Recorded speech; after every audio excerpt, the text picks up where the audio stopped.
Nous le savons tous, en 2050, l'Afrique va doubler en termes de population. Nous sommes environ 1,2 milliard sur le continent actuellement et nous allons avoisiner les 2,5 milliards en 2050. Ceci a en réalité une conséquence directe sur la plupart des secteurs, mais ce que je me propose de faire dans cette vidéo, c'est de vous citer 5 secteurs qui, selon moi, sont déjà très rentables aujourd'hui, mais qui le seront davantage dans le futur. Si vous hésitez encore dans quel secteur vous allez investir en Afrique, alors suivez cette vidéo jusqu'à la fin, comme ça vous allez prendre une décision conséquente sur votre investissement dans le futur.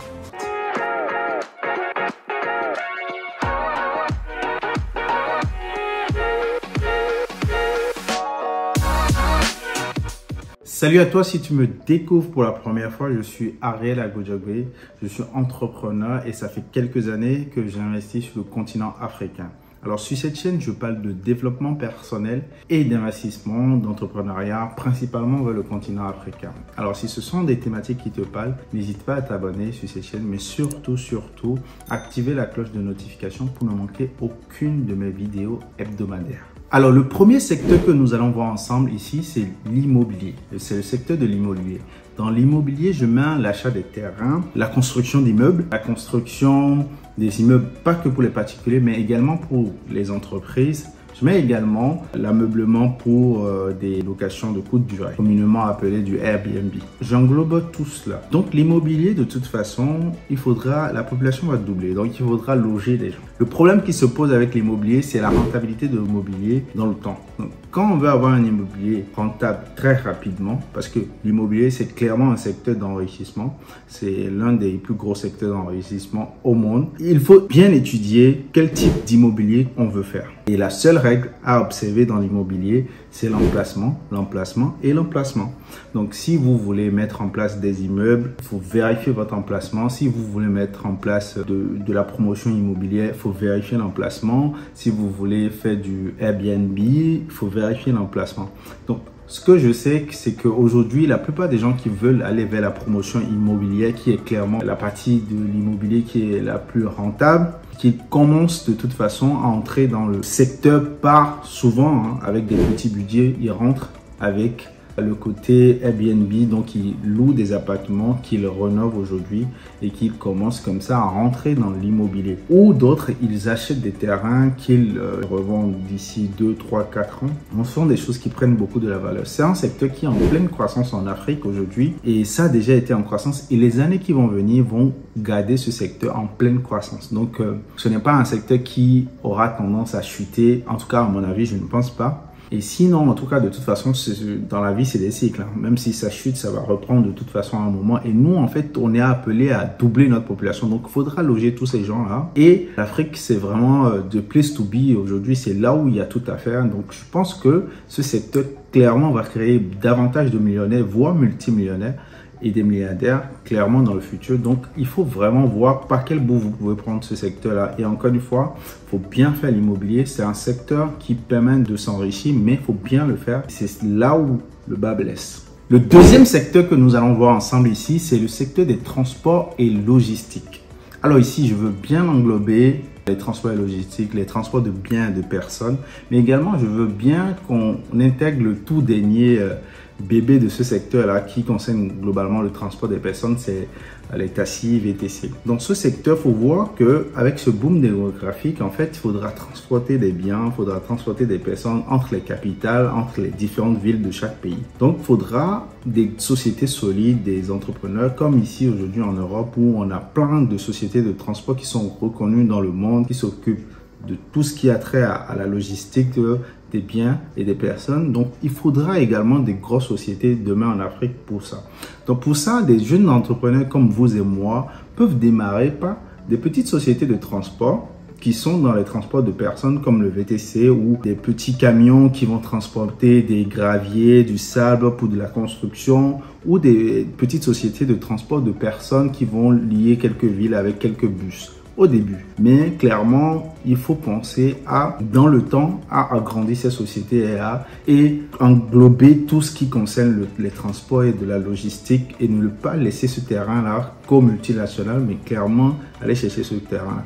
Mais ce sont des secteurs où l'investissement est colossal et le secteur des transports et de la logistique crée déjà aujourd'hui plein de multimillionnaires et de milliardaires sur le continent africain. Donc clairement, c'est un secteur qu'il faut regarder et voir comment démarrer petit, que ça soit par un VTC par exemple, pour plus tard aller vers englober encore plus de choses. Par exemple, je sais que les deux opérateurs les plus connus aujourd'hui qui font du VTC, c'est Nyango et Uber en Afrique.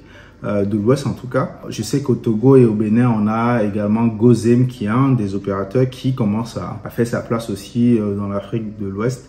Donc, il faut regarder comment démarrer avec ce petit business en griffe qui va demander quelques moyens, des petits moyens au départ, mais penser à long terme, penser à comment créer une grosse structure qui va s'occuper des transports, de la logistique, des biens ou des personnes, plein de choses. Il y a plein de secteurs qu'on doit voir. Aujourd'hui, on n'a pas des sociétés qui sont spécialisées dans le transport des produits frais sur le continent en tant que tel. On a besoin dans tous les secteurs de toute façon que des champions locaux soient créés, que des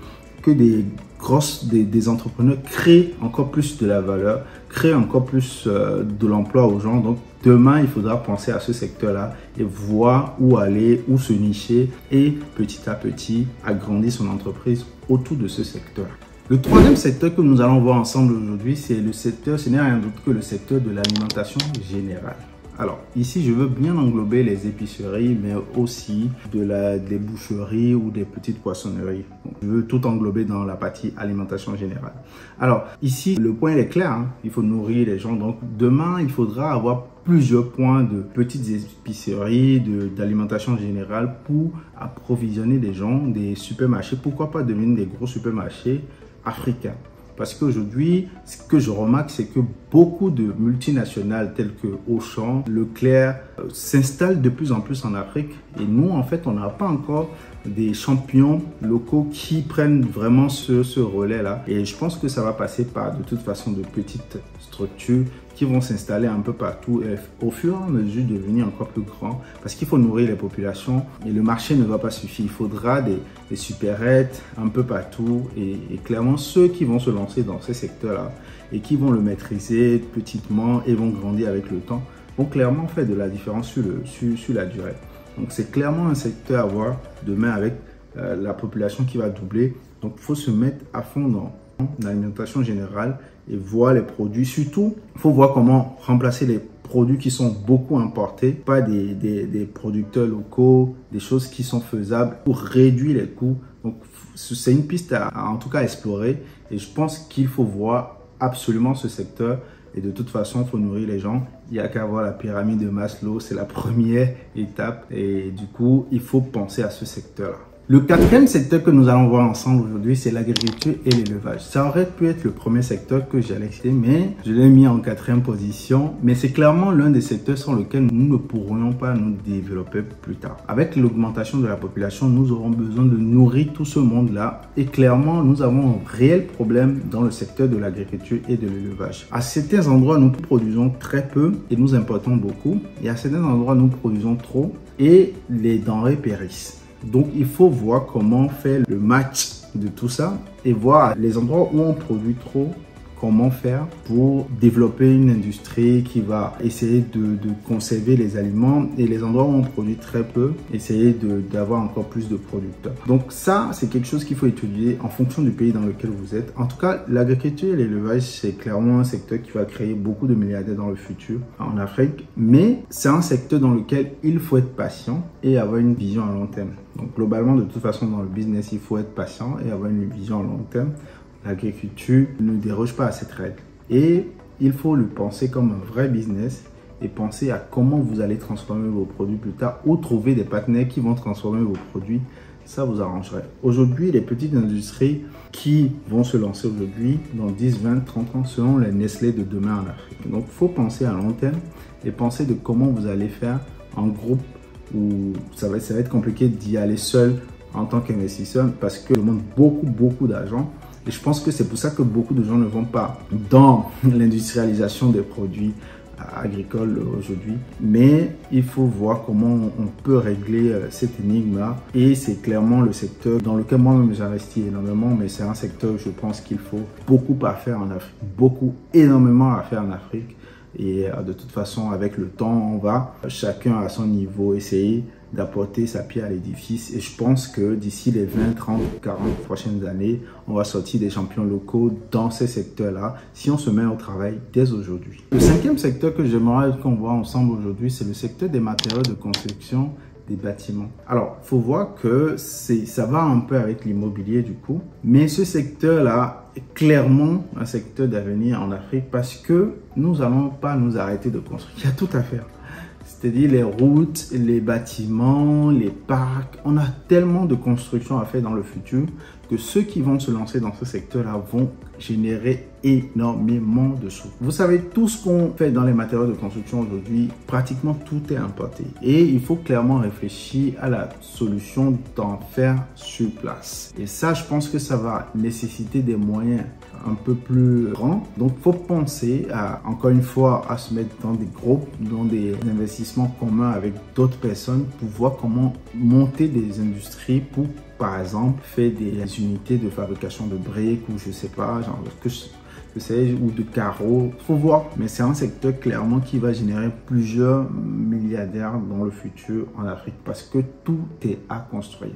Quand vous pensez que tout est à construire, donc vous imaginez déjà que il faudra absolument aller dans ce secteur. Et on sait aujourd'hui dans l'Afrique de l'Ouest, c'est un secteur qui est dont les Libanais ont beaucoup le monopole. Ils importent énormément de produits d'Europe, du Liban, plein d'autres endroits, de la Turquie. Mais il faut penser clairement à comment fabriquer des choses localement. Et je pense que ceux qui vont se mettre dans ce secteur-là, dès maintenant, dans 10, 20, 30 ans, vont créer des choses exceptionnelles. Merci d'avoir suivi cette vidéo jusqu'au bout. Si vous avez des secteurs que vous pensez qui vont se développer dans les années à venir, n'hésitez pas à me les partager dans les commentaires. Voilà ce que je voulais partager avec vous. Pour moi, en tout cas, ce sont les 5 secteurs qu'il faut absolument ne pas négliger. Il y en a d'autres, mais j'ai voulu, grosso modo, faire une sorte de top 5 des secteurs que je pense qui vont créer beaucoup de multimilliardaires dans le futur en Afrique. Donc n'hésitez pas à vous abonner et à liker cette vidéo si le contenu vous a plu. Et sinon, à la prochaine.